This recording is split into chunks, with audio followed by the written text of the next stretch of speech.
When I first heard the topic, what's your Wilson, I thought there's absolutely no way I can answer that, because how do you choose between a Hopworks lager and a 10-barrel Apocalypse IPA on nitro? Come on. But luckily, Kirsten made that decision for us, because I saw a 10-barrel keg in the back, so let's crack open our Wilson. So it is actually a super important question. What is your Wilson?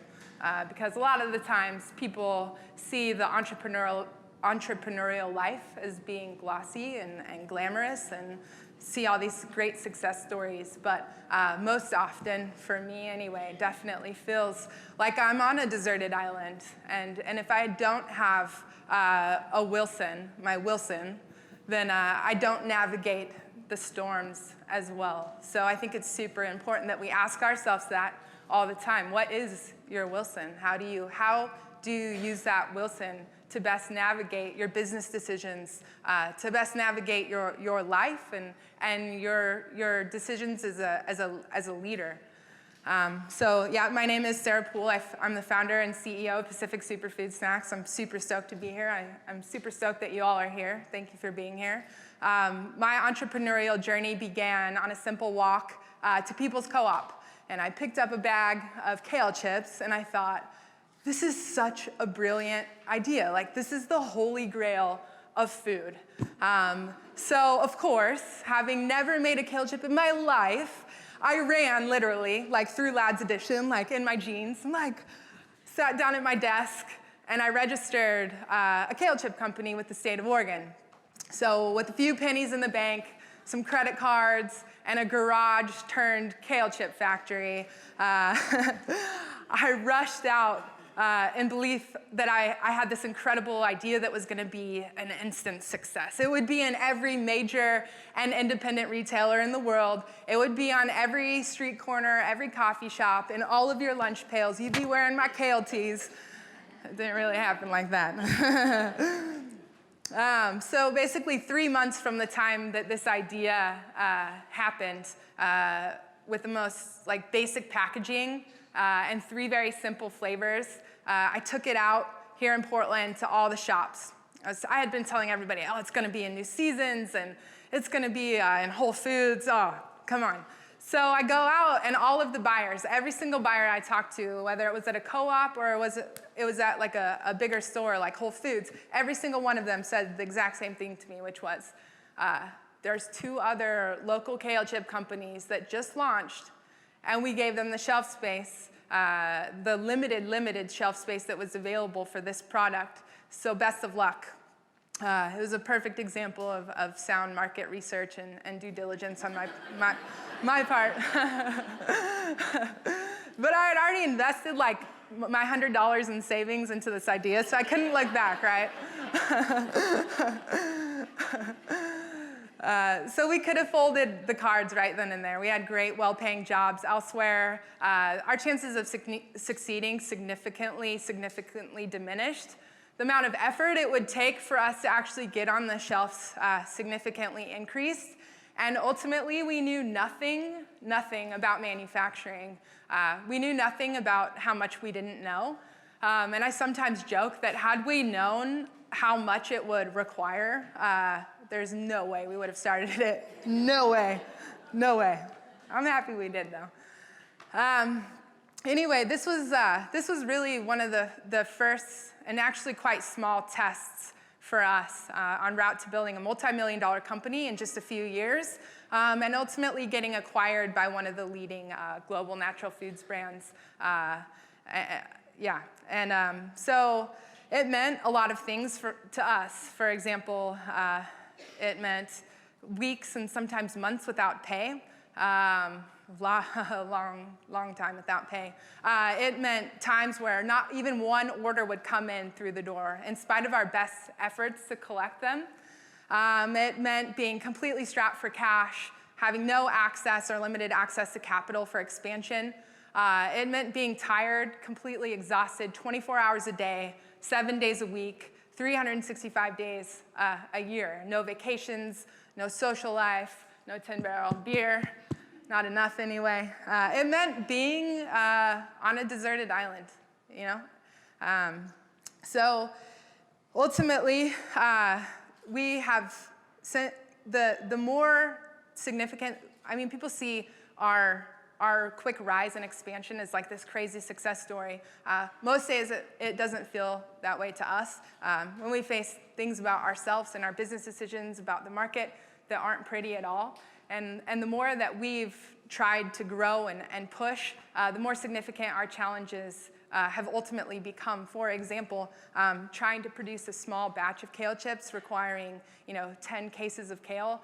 If that kale is bad, it's relatively easy to run over to New Seasons and pick up all the kale that they have or get it from Whole Foods. But when you have an entire semi-truckload full of kale that en route to your plant, the refrigeration system turns off and you have yellow kale and you have a deadline to meet an order with one of your biggest retailers, the implications of a loss of a $1,000 order versus a loss of $150,000 is really hard.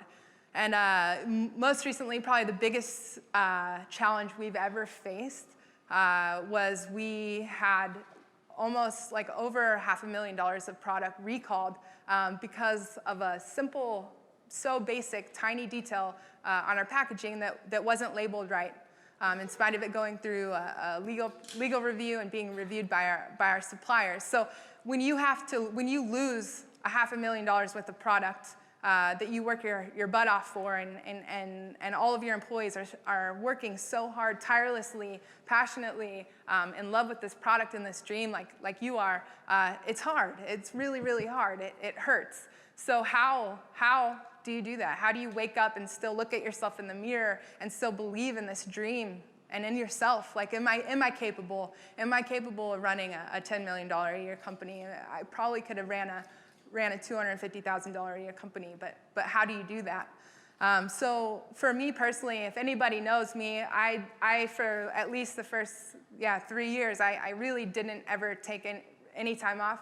I worked morning and night, and one thing recently that's come about, what is my Wilson, is this thing that I call open spaces. And what that means is carving out an hour out of every single day for just you. For just you. I was a college basketball player at UC Berkeley. And I remember, gearing up for some of the biggest games against Stanford and UCLA. And I remember our pregame ritual, and you have all this time before game time at 7 at night. And I just remember, choosing my socks, like, is this sock fluffy enough? And did I put it on exactly how it's gonna make me run the fastest? And am I wearing my lucky underwear? And is my hair, perfectly in place? And listening to a certain type of music, like Eye of the Tiger, getting pumped, and so ready, and visualizing my opponents and knowing how they were gonna do their crossover and how I was gonna pick them, or what type of shot I was gonna take, and what it would look like and feel like.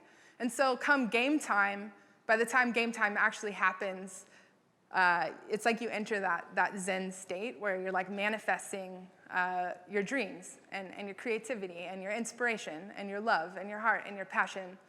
And so again, like super recently, I take this hour out of every single day. What that looks like for me is I wear my best jeans to jog in, and because I don't really have time to go on a full run, but I'll go out in my work clothes, and I'll just find any open space where nothing or nobody else exists.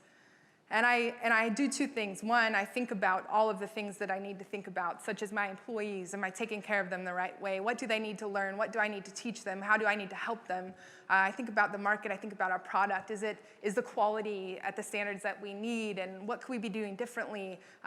What do we want to do in the future? What can we innovate? What is possible? What is truly possible here with us?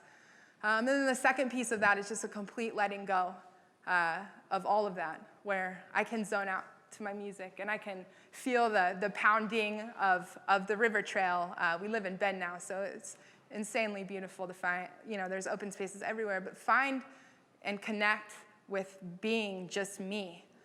And I find that inevitably, by the end of the run, or I'm nearing the end of the run, I'm rushing back to the office because I can't wait. I'm refueled and re-energized and re-inspired. I can't wait to connect with X, Y, or Z employees. I can't wait to give them a hug. I can't wait to give them a high five. I can't wait to say thank you. I can't wait to say, hey, have you thought about this? So I think it's important. It's almost like a spiritual practice. It's like a ritual. When you are an entrepreneur and you're facing these crazy storms all of the time, every single day, the more that you grow, the more that you want it, the more that you really, really, really want it, you're going to face these challenges and these desert islands. To take that space to find you, to think about you, to see and hear that vision for the reason why you first started it in the beginning, and keep the dream alive. Yeah, so that is my Wilson. So thank you all.